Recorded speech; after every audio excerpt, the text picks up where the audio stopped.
by Principal Secretary for State Department of Energy, Mr. Alex Wachira, Dr. Chimiao Fan, Country Director for World Bank, Chair of the Energy Committee in the National Assembly, Engineer Vincent Kawaya, Members of Parliament, Chairpersons and CEOs present, all national and county government leaders present, distinguished guests. Your Excellency, sir, with your permission, allow me at this point to invite the Principal Secretary, State Department for Energy, Alex Wachira, to guide us, to make some few remarks, but also guide us with the program. Let's put our hands together as we welcome him. Karibu sana, Bwana PS. Welcome.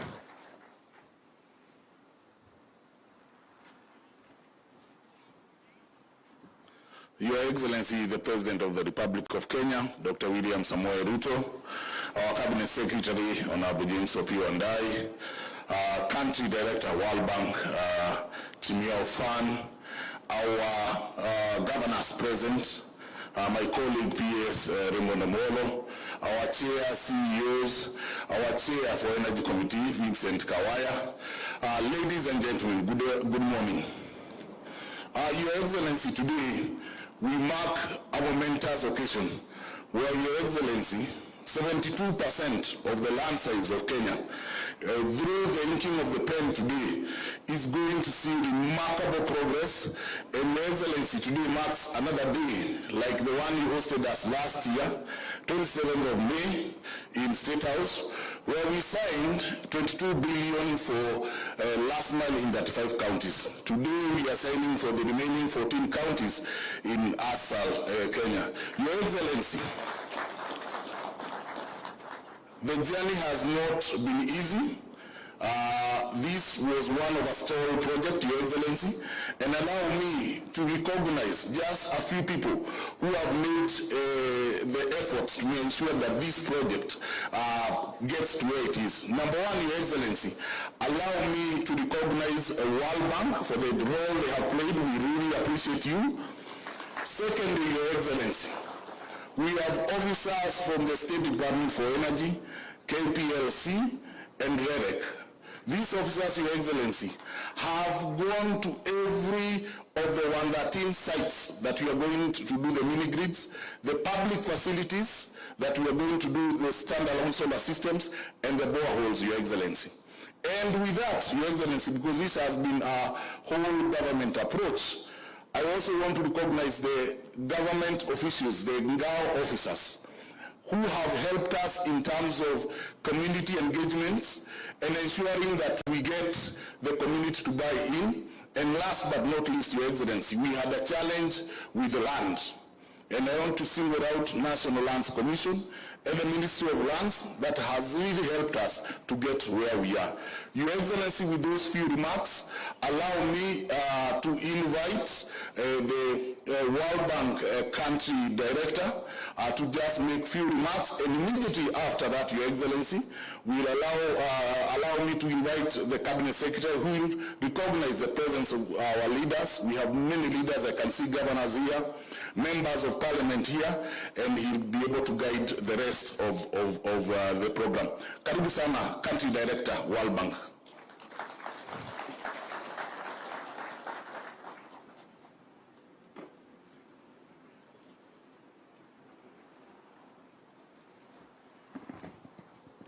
Your Excellency, Mr. President, Honorable Cabinet Secretaries, Principal Secretaries, Governors, Senators, and members of the National Assembly, distinguished guests, ladies and gentlemen, a very, very good morning to you all. Jumbo.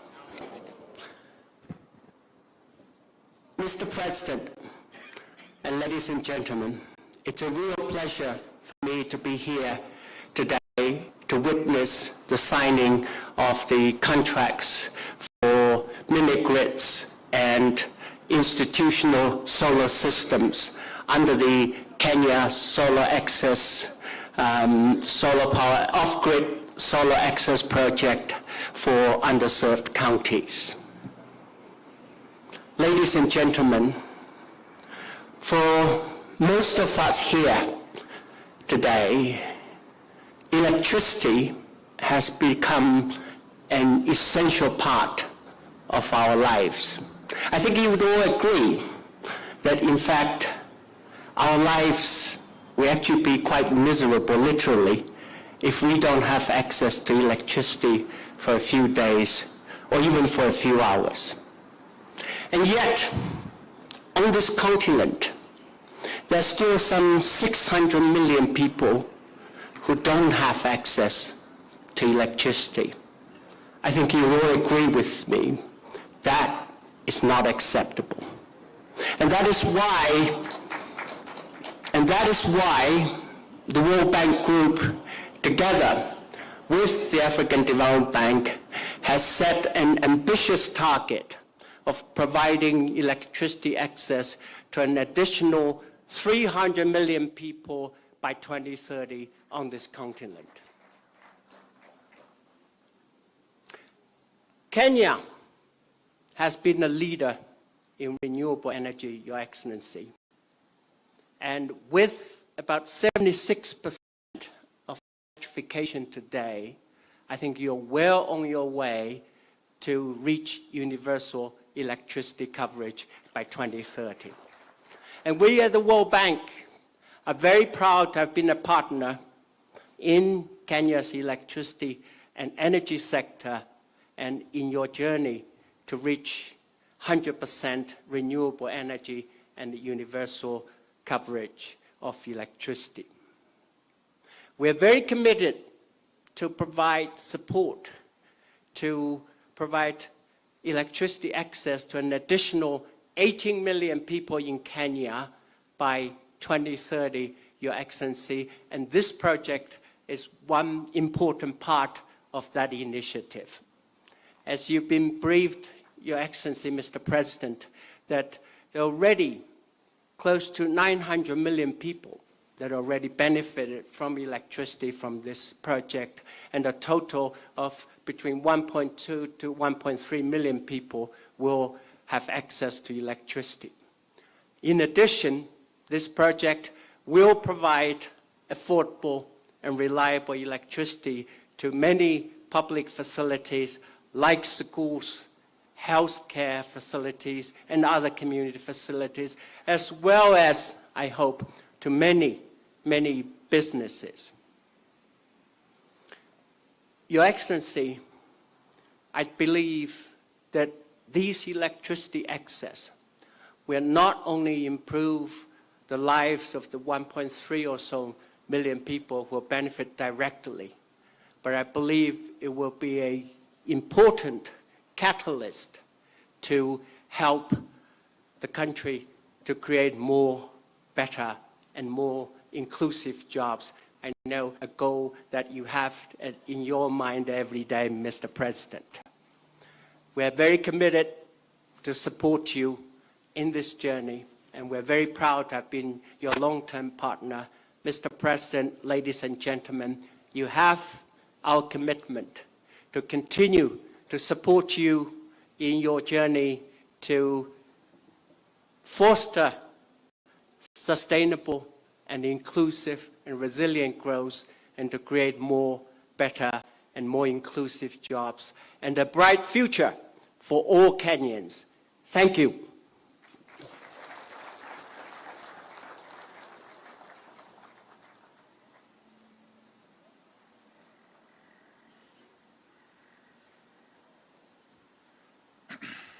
Your Excellency, the President and Commander-in-Chief of the Kenya Defense Forces, Dr. William Samoei Ruto, distinguished guests, ladies and gentlemen, hamjambo, hamjambo tena, muko sambamba. Aya, correct. Let me say this, Your Excellency, allow me to thank you most sincerely for accepting our invitation to grace this very important event. This event, Your Excellency, without a doubt, marks a major milestone in our energy transformation. Your Excellency, today we are setting on a journey to light up a huge landmass of the Republic of Kenya that in ordinary circumstances would not have been able to get access to electricity. It's only happening in under your administration, Your Excellency. Your Excellency, you know Kenya's Vision 2030, and indeed your own commitment is to see universal access to electricity by the year 2030. And that is in tandem, Your Excellency, with Africa's Mission 300, which the World Bank and other stakeholders are spearheading, Your Excellency. Your Excellency, under your administration, we have seen remarkable progress.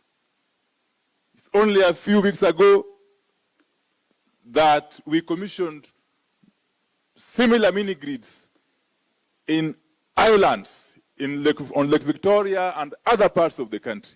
These are regions, these are places that would have taken centuries for the national grid to get to them. And Your Excellency, this is further testament to your commitment to develop the country equitably. Your Excellency, there are parts of this country that have been left behind for very many years. Very many years. Very many years. It is only under your administration that they are now in a position to fail as part and parcel of the great Republic of Kenya. So that is a wonderful achievement. That as you develop the country, you develop it holistically, as a whole, without leaving any section or part of the country behind. And therefore, Your Excellency, today, we are on a new pedestal. And as we embark on this journey, we only pray that God gives you good health and the courage to continue steering the ship of the country. We are sure, Your Excellency, that with this pace of development, especially in the energy sector, by the time you will be completing your second term, Your Excellency, God willing, this country would have made very serious steps in terms of development. Allow me, Your Excellency, to recognize a few leaders who are here. And we have Governor Nadhif Jama, the governor of the county of Garissa,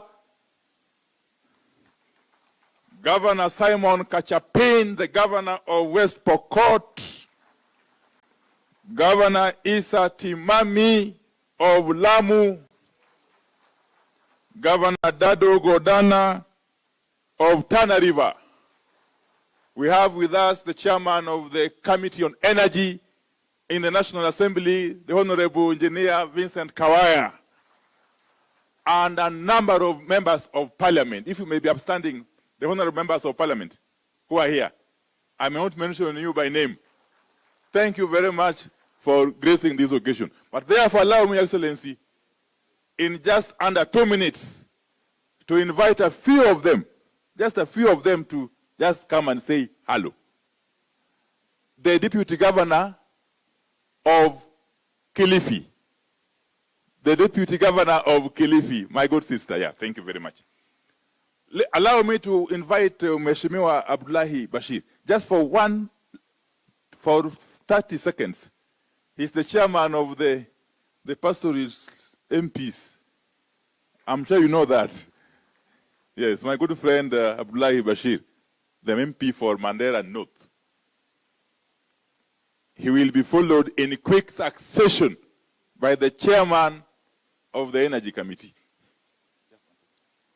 Thank you, Your Excellency, and I want to acknowledge the presence of all the other members. We also have our patron, Dido Raso, and all the members present here, including the father of the house, Mheshimiwa Kenan. Your Excellency, this is a project that has stalled in 2018, and now that it has come to fruition under your leadership. As the minister has said, you're opening up areas that probably would never have been opened. And we want to say a very big thank you, because 72% of Kenya is where these off-grid solar grids are going to be operated on. So we want to say a very big thank you. You are making Kenya to be equal. All parts of Kenya under your leadership is becoming equal. Last time you visited our areas, you made progressive pronouncements. We still thank you. And now today here, we are talking about 13.8 billion going to those areas so that solar energy can be something that can be used in all parts of the country. On behalf of the Pastoralist Parliamentary Group and members of Parliament present, I want to say a big thank you, and thank you very much, Your Excellency. Continue steering the ship, and inshallah, going forward, 2027, all members, all counties will be with you. Thank you very much. Aya, the chairman of the Committee on Energy, the Honorable Engineer Vincent Kawaya. Please come forward.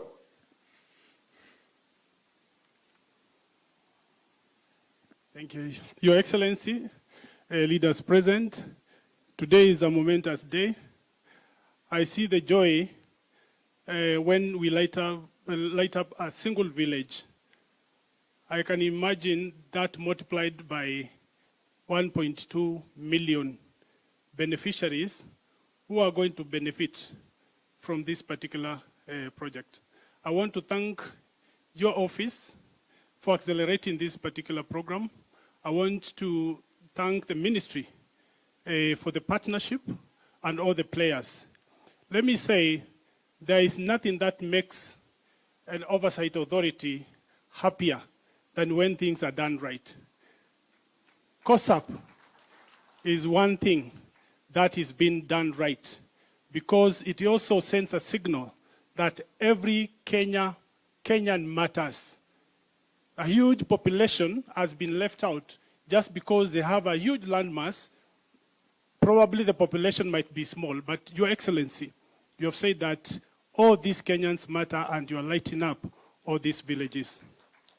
I want to pledge the support of the Energy Committee. We do not just oversight blindly. When things are done right, we say they have been done right. And Your Excellency, maybe just a small request, that first we understand that solar is a way to go, especially when backed by energy storage systems. Because it happens conveniently that these areas covered by COSAP solar projects, they actually are naturally lit with enough solar that can be able to sustain these programs both during the day and during the night.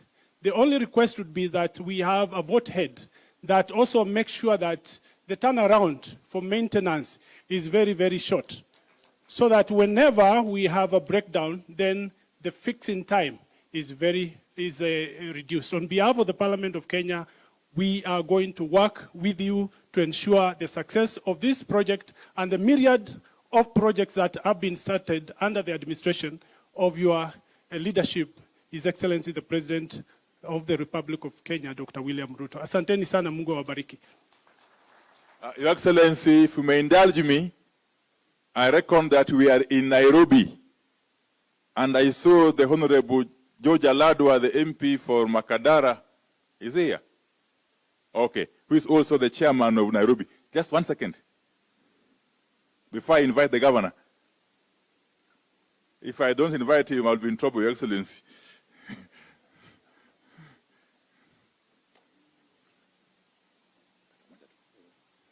Asante Waziri, na washukuru rais wetu. Tuko pia na mbunge jirani wa hapa rais. Nikakuomba tu kwa dakika moja pia Mheshimiwa Luoch akuje. Mheshimiwa Luoch, wacha rais kuja kwanza, wacha kuja. Kimbia tumepata dakika moja.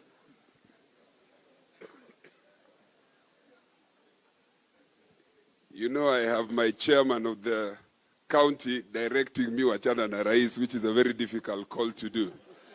Your Excellency, governors present and colleagues, thank you very much for inviting us to this particular occasion.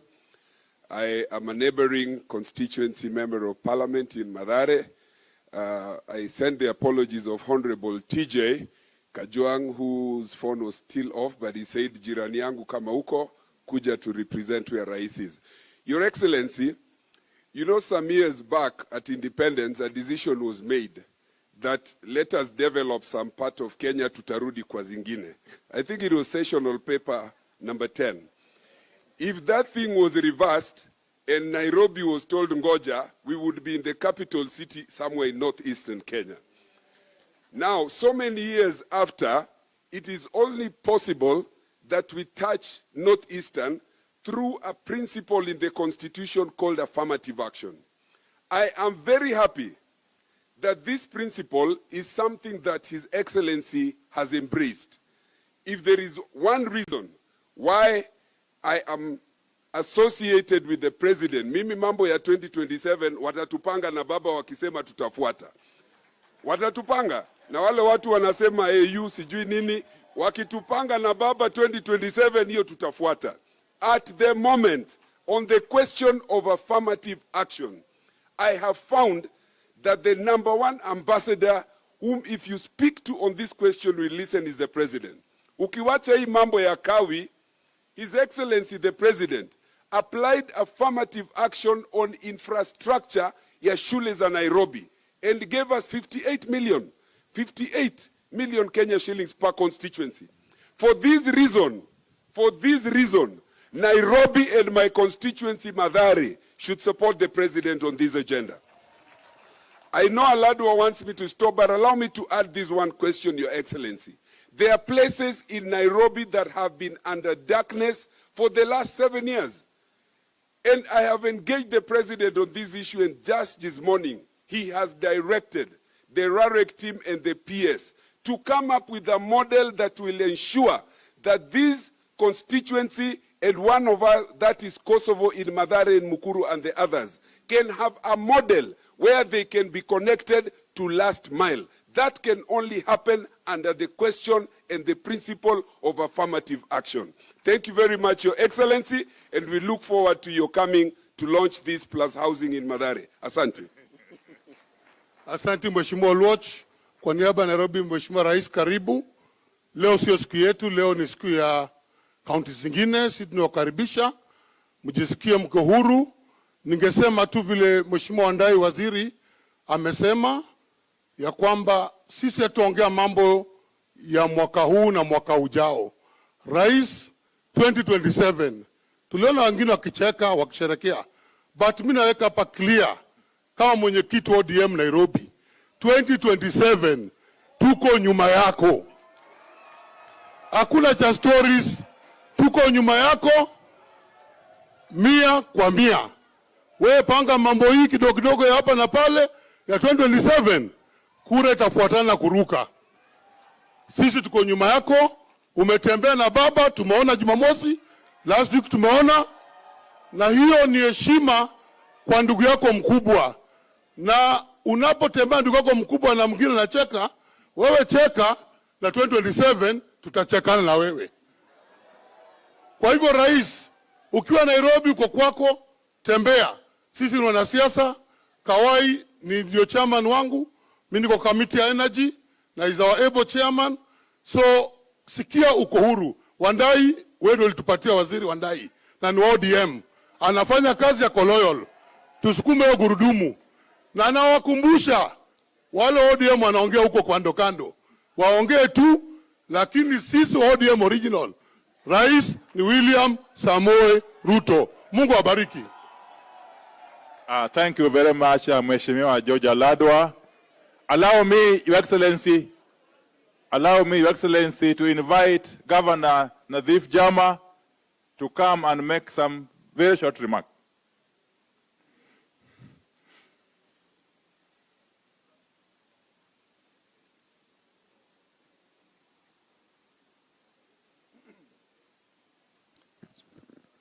Your Excellency, the President of the Republic of Kenya, my colleagues, governors present, CSS, PSS, MPs, and all protocol observers. Your Excellency, my remarks will be very, very brief. I want to make my remarks on behalf not only of the COG, but also in particular on behalf of the many ASL counties represented here or who are the beneficiaries of this program in my capacity as the chair of the Council of Governors Committee of the ASL counties.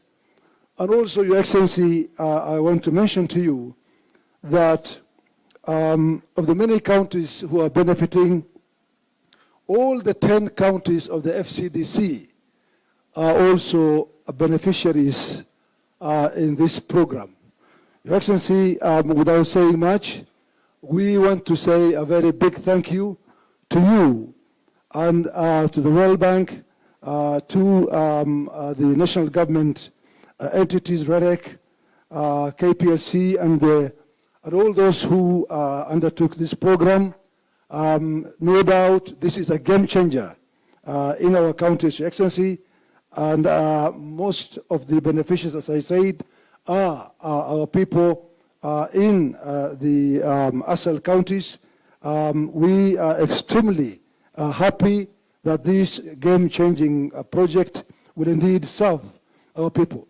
Your Excellency, the many remarks made here also reminded me of the great visit that you made to our region just about 2 weeks ago, where you also really opened up really great projects and announced very, very interesting initiatives. We are saying that together with also this one here, you are indeed, if not, you have actually revised or completely did away with the sessional paper number 10, which deliberately marginalized our region for those many years. I think, without doubt, these kind of projects are the projects that no doubt will play a big role in the development of our region, and therefore, Your Excellency, mine is to say a big thank you on behalf of the counties, the 14 counties that are benefiting from this very, very important project. Asanteni sana. Thank you very much. Thank you very much, Governor Nadif. Your Excellency, at this juncture, allow me to invite you to come and address your people. Let us be upstanding as we usher in His Excellency, the President, as he comes forward to launch this program. Thank you very much, Your Excellency. Asanteni sana. Good morning, everybody. Please take your seats. Asanteni sana.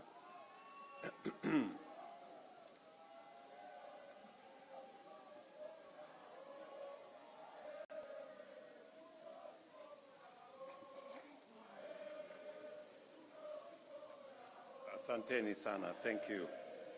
Asante sana. Nairobi hoye.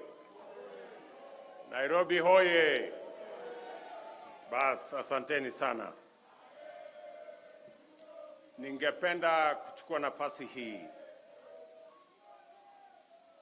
kwa niaba ya serikali ya Kenya kusema ya kwamba tumefika hapa asubuhi ya leo katika ghafla hii ya muhimu ya mambo ya umeme katika taifa letu la Kenya. And let me make this statement. The World Bank Country Director, distinguished guests, ladies and gentlemen, it is a great pleasure for me to join you today for this milestone event, one that brings us a definitive step closer to fulfilling a fundamental promise to the people of Kenya, achieving universal health coverage by the year 2030. Today, we sign contracts worth 11.6 billion to extend electricity to communities that have remained on the fringes of development. As you're aware, 76% or thereabout is in the ASAL parts of our republic. And for a very long time, they have been left behind because of the expansiveness of that region and because of other difficulties of communication, connectivity, and other challenges that have bedeviled that corner of Kenya for a very long time. The government of Kenya designed this COSAP program as an affirmative action program to take care of the people of the 14 counties that forms the northern part of Kenya. The 14 contracts signed today will establish 113 mini-grids, bring electricity to counties of Turkana, Marsabit, Samburu, Isiolo, Mandera, Wajir, Garissa, Tana River, Lamu, Kilifi, Kwale, and Narok. This marks a significant step and expansion of Kenya's growing energy revolution. Additionally, 6 contracts will be signed to ensure that 343 public health facilities, schools, and administrative offices are connected to electricity through standalone solar systems at a cost of 438 million. A further 316 solar water pumps, 4 boreholes worth 1.6 billion are in the final stages of procurement, ensuring that electricity not only lights homes, but also powers essential services for communities across Kenya. Today's event is more than just a contract signing.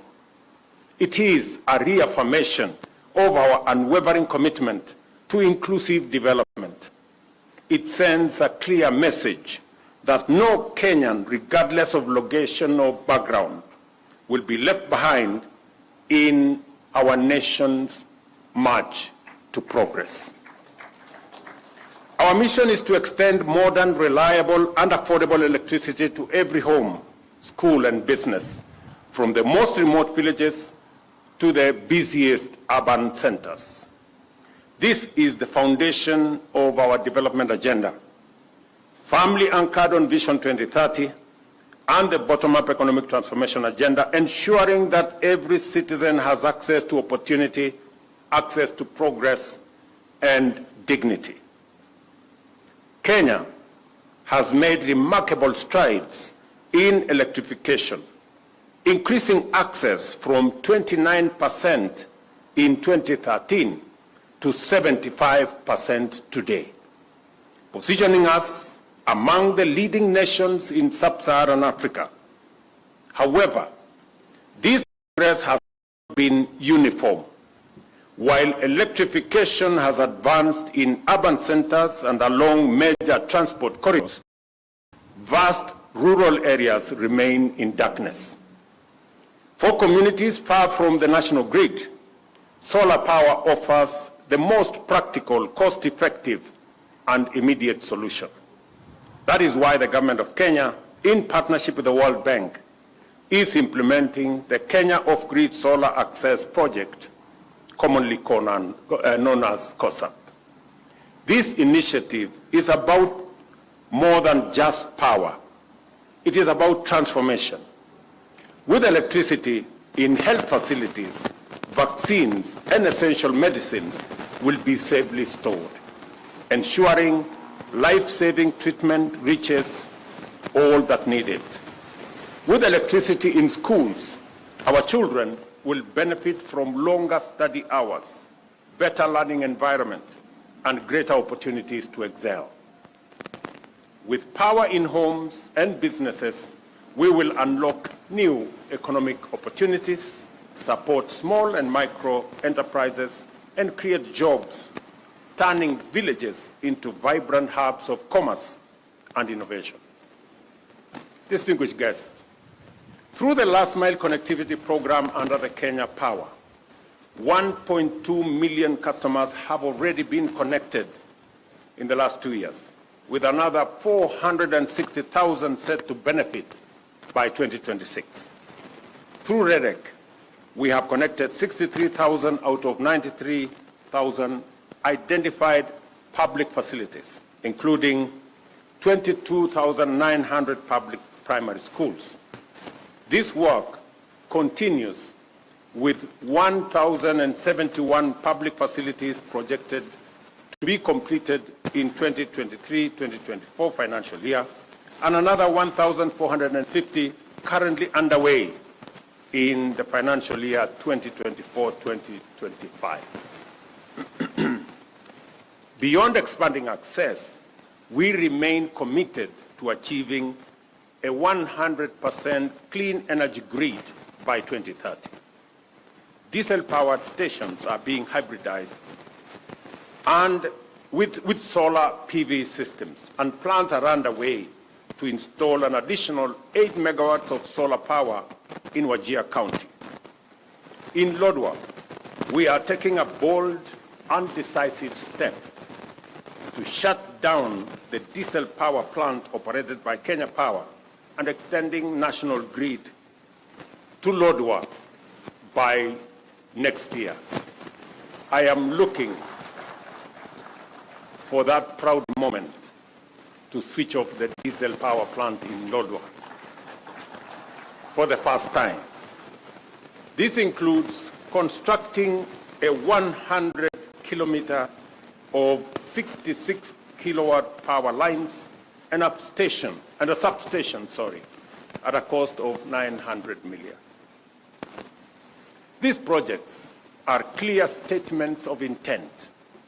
We are reducing our dependence on costly and polluting diesel power, cutting energy costs, and reinforcing our climate commitments while enhancing access to our communities, to our villages, and to our towns.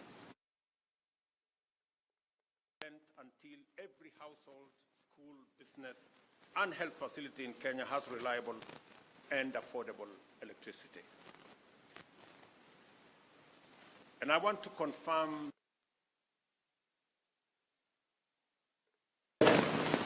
that for the last 7 years, we've had estates, or in fact, areas like Kosovo here in Hospital Ward, Mukuru kwa Njenga, Mukuru kwa Ruben, Mugumoini in Embakasi West, that have lived in darkness for the last 7 years. I have given very firm instructions to the ministry, to REDEC, and to Kenya Power to develop a mechanism where we will light up those estates and those areas of Nairobi. It cannot be that in the capital city of Kenya, there are citizens living in darkness. And the Departmental Committee of Energy at the National Assembly, as we engage with the supplementary budget, we must provide resources for that to happen so that we can light up those areas of Nairobi as we light up the bigger part of northern Kenya. And we are intentional. We are deliberate as we do this because we must develop this country in a wholesome manner. Last week, or the week before, I was in northern Kenya, and I did announce a major road artery that will be constructed from Isiolo through Wajir all the way to Mandera. And many people assume or think it is a joke. Let me tell you, good people, you know, in this country sometimes we take matters of life and death as if it is a joke. I am committed to delivering on that 750 kilometer of road from Isiolo to Mandera, because for a very long time we have left northern Kenya behind. And it is a deliberate statement by the government of Kenya through this administration that no part of Kenya will be left behind. We did develop a transport corridor that connected Mombasa to Malaba, and that is why our development has concentrated on that transport corridor. It is time that we have a second transport corridor that goes all the way to Mandera. And I want to ask the people of Kenya, as we develop that transport corridor, there will be huge opportunities. Take time and sample those opportunities. Find your way and develop. As that piece of infrastructure is being developed, and I want to confirm here that there are already 7 contractors on the ground to make sure that that road is done. And we will continue in developing this country equitably.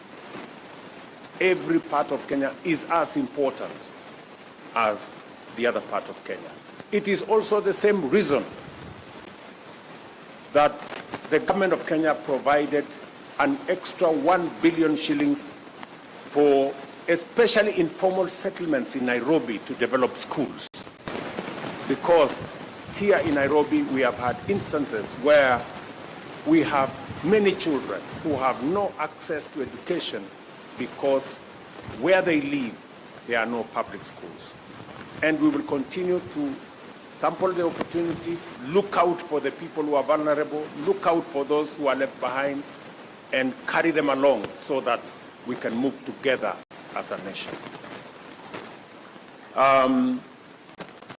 So apart from the electrification program that we have all the other programs that are running. Our housing program is on course, and I want to assure the people of Hospital Ward here in Kosovo and all the other areas. Your member of parliament has been on my case so many times, but I want to assure them and to assure your people, Mheshimiwa, that this morning there was an inspection by the leadership of the Kenya Police. We are going to provide land to develop our affordable housing program so that the people who gave way on the Nairobi River can be given the first priority as we develop our affordable housing program. Shortly, maybe in the next coming weeks, I will be launching the program on the Nairobi River that will see the development of Nairobi River afresh, and that we will never again have a smelly river in the middle of Nairobi. We will have a modern transport corridor and a proper piece of infrastructure around the Nairobi River. Again, it is because we must do the things we must do to change our country, irrespective of all the other things and all the other considerations that ordinarily inform decisions that have political ramifications. To the contractors, signing these as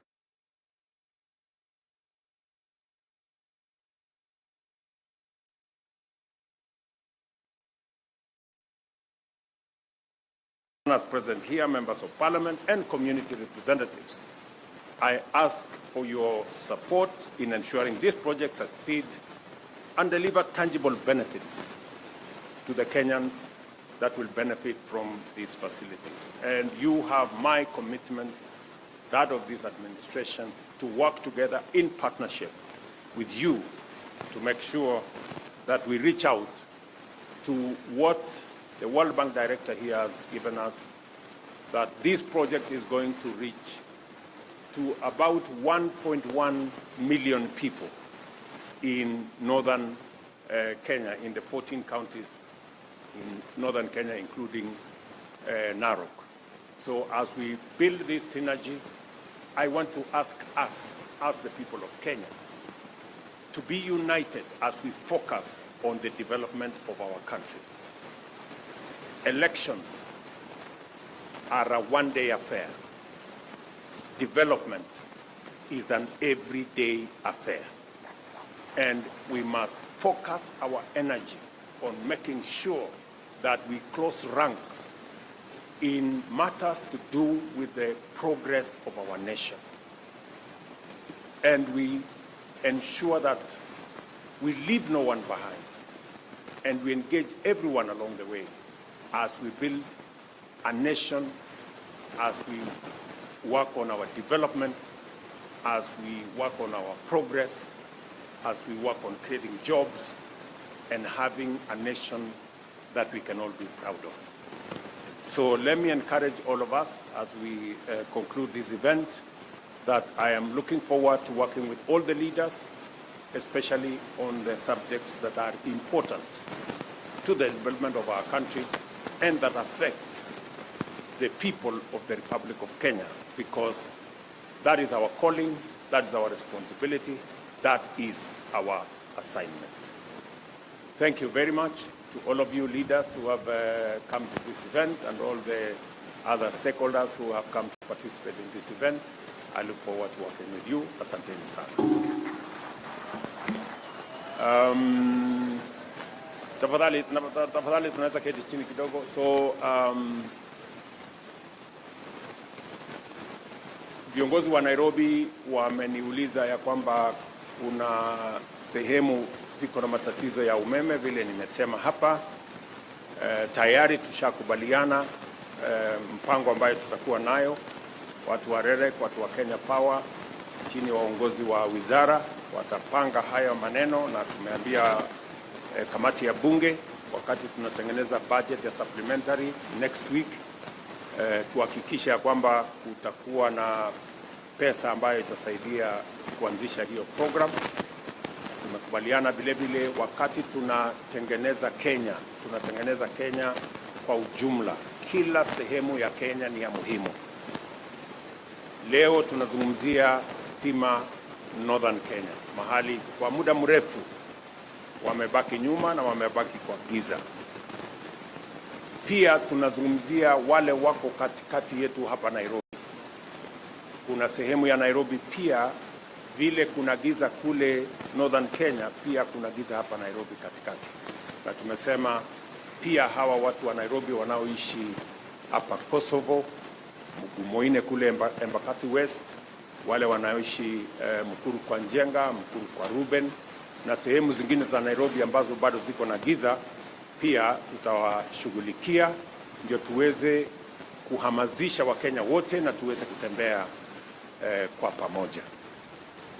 Mimi vile nataka sote kama viongozi, wananchi, tuungane na tushirikiane katika harakati ya kusukuma mambo ya maendeleo. Kwa Nairobi, wananchi wengi, asilimia kubwa ya Nairobi wanaishi katika sehemu ambazo hazina barabara, haina maji, haina stima, na ndio sababu program yetu ya affordable housing tunaitumia kuisukuma, na mimi niko na imani ya kwamba kwa ushirika wa wananchi na viongozi wa hapa Nairobi na Kenya mzima tutaweza kutekeleza mpango huo kwa manufaa ya vijana wetu watakaopata ajira katika sehemu hizo, kwa faida ya wananchi ambao wanatafuta makao, na vile vile kuhakikisha kwamba tunaishi katika mazingira na mji ambao uko na mpango, uko na taratibu, na tunaendelea mbele sisi zote kwa pamoja. Asanteni sana, na mimi nawatakia heri. Asante. Tumpongeze rais kwa makofi tafadhali. Kwa hivyo naomba tafadhali wale ambao tunalete meza tulete kwa haraka ili tuweze kuona kuwekwa kwa sahihi kwa kandarasi. Let's take our seats please. We'll now progress to the signing of the contracts, and at this point allow me to invite the CS, the PS and the country director for World Bank to come and also be part of the witnesses. But we'll also invite Mr. George Nduati Kibe together with Dr. Rose Mkalama to come and sign on the mini grids for Lot 4 and Lot 5 for Geo Solar Systems, starting with Geo Solar Systems. So kindly, if we can have Mr. George Nduati Kibe to take his position. Then we'll also have the contracts brought, kindly.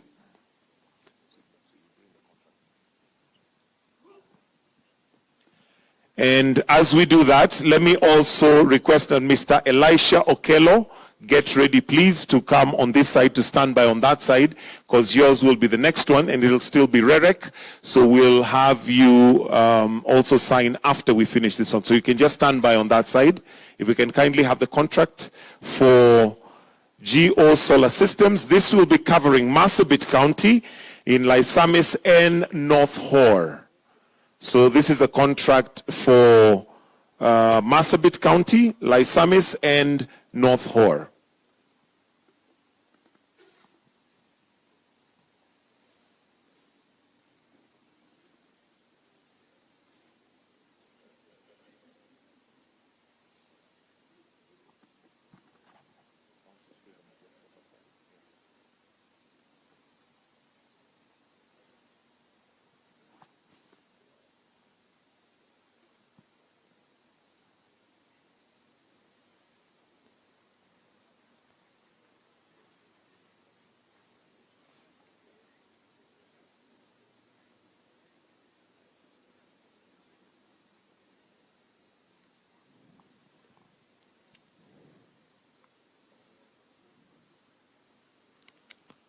This will be under REREC, and the contractor is Geo Solar Systems. And with that, we'll then have them maybe stand up and just have a picture before we then now invite Mr. Elisha Okello. Before we invite Mr. Okello. Okay. Thank you. Dr. Mkamala, I'll request you to remain because it's still REREC. Then we'll have Mr. Elisha Okello to kindly come and also sign on behalf of Bright Rays International Limited. This will be for Samburu County, West Samburu North, and Samburu East.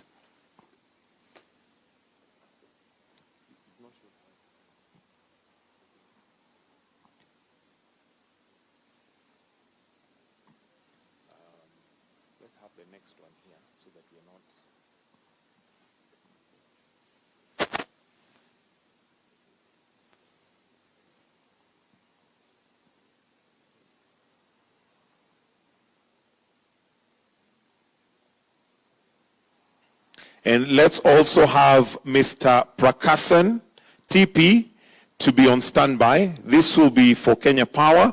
We'll also have Dr. Engineer Joseph Sirol to kindly stand on standby as they will be signing the next ones on behalf of KPLC. Thank you. So you may just stand.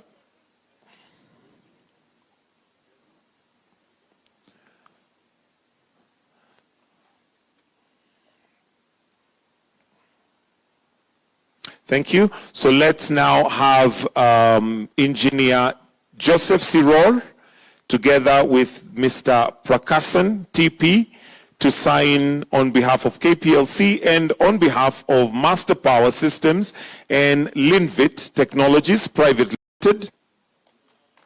Thank you.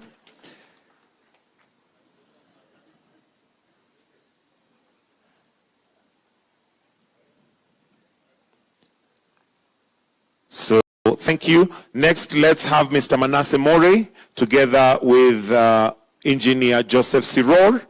This will be on behalf of KPLC and on behalf of Tech 7 Automation Systems, Baran Telecom Network, and this will be covering Kilifi and Kwale counties. Kilifi and Kwale counties.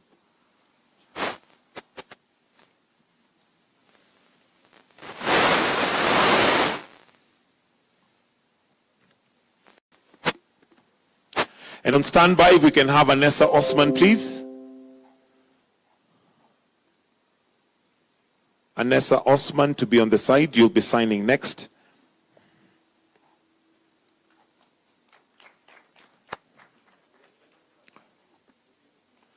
So the next contract is for CP Solar Resources Limited. This will be covering Lamu, Kilifi, and Kwale. Karibu. And Dr. Engineer Joseph Siror, together with Anessa Osman, on behalf of CP Solar Resources Limited. Again, this will be covering Lamu, Kilifi, and Kwale. If we can now have Mr. Wida Omari Nasta on standby. Wida Omari Nasta on standby. You'll be signing in next together with Dr. Engineer Joseph Siror as the last contract that we're going to be signing at this point in time, as the rest have already been taken care of. So a quick photo.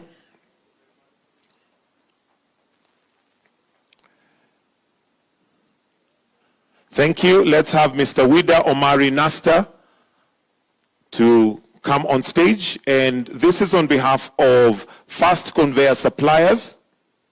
This will be a standalone solar photovoltaic system, Lot 5, which will cover Garissa, Tana River, and Narok counties. That's Garissa, Tana River, and Narok counties. Mr. Wida Omari Nasta is signing on behalf of Fast Conveyor Suppliers Limited.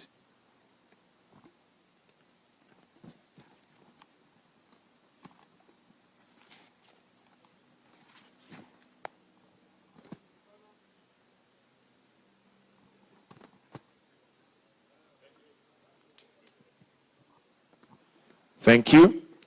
With your permission, Your Excellency, we'll quickly move the table, and let me request all the governors to come on stage for a quick photo with His Excellency. All governors present to kindly come as we remove the table for a quick photo with His Excellency. If I may also just request that we stand a bit forward, move a few steps forward so that we have better lighting.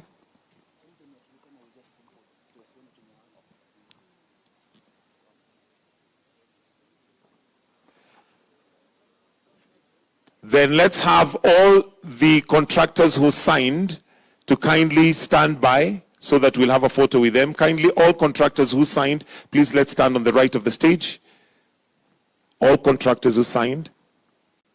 All contractors, actually all contractors present. All contractors present, please come for a quick photo. And the last photo will be board and management of REREC and KPLC. So if board and management of REREC, if we can kindly please come and stand on the side, so that will be the next picture after the contractors.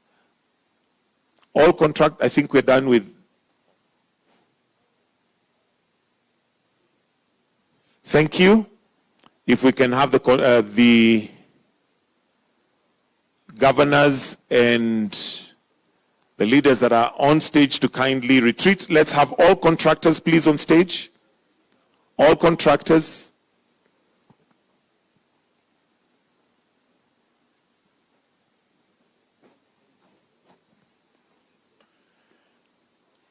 Board and management of REREC and KPLC, please stand on the right of the stage. Your photo will be the last photo as we wind up.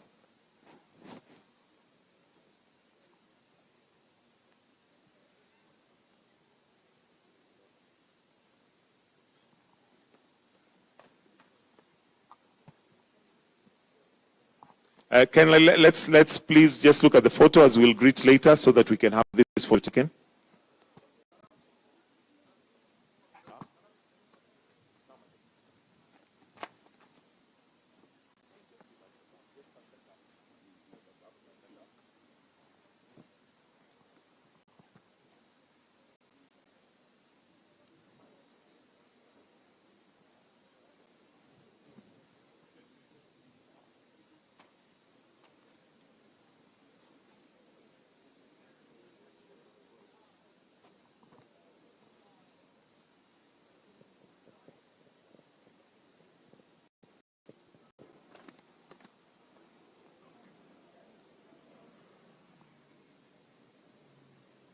Thank you. If we can all exit to your right, to your left, please. To your left, let's have the board and management of REREC and KPLC as the last photo, please.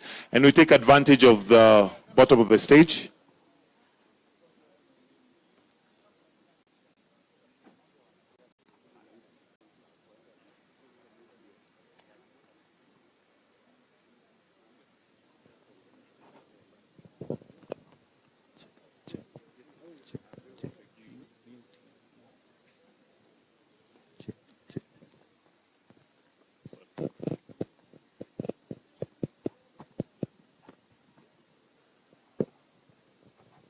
All right, thank you. If we can exit to your left, kindly. Members of Parliament present, I am under duress to ensure that they get a photo. I had already arranged for those ones, but members of Parliament, karibuni.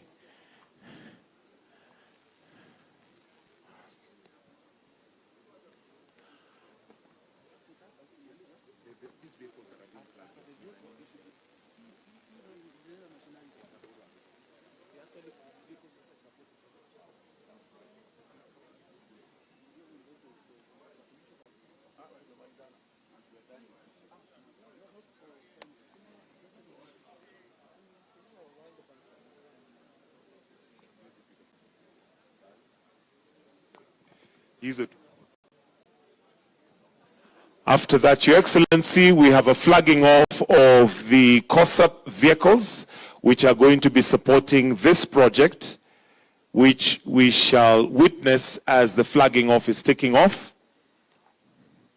And the flagging off will have the honor of His Excellency flagging them off. Thank you very much, Your Excellency. We'll request that now we may proceed to your left, sir, where we'll have the flagging off of vehicles.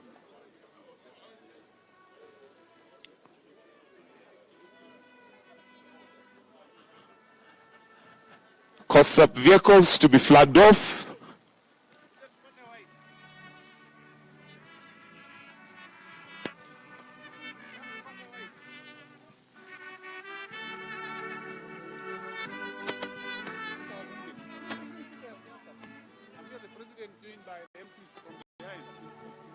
The President will be joined by members of Parliament, governors, leaders from the different counties, as these are vehicles that are going to be supporting the counties with the electrification and the off-grid.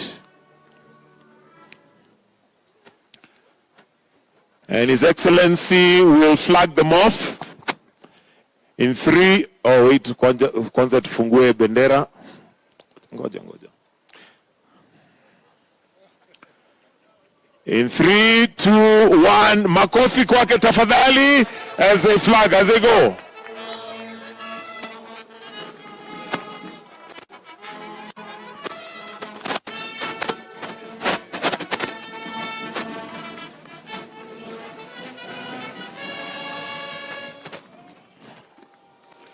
And now we have the vehicles that are going to be supporting Kawi Safi Mashinani, COSAP Kenya Off-Grid Solar Access Project, wakisema ya kwamba ni Kawi Safi Mashinani.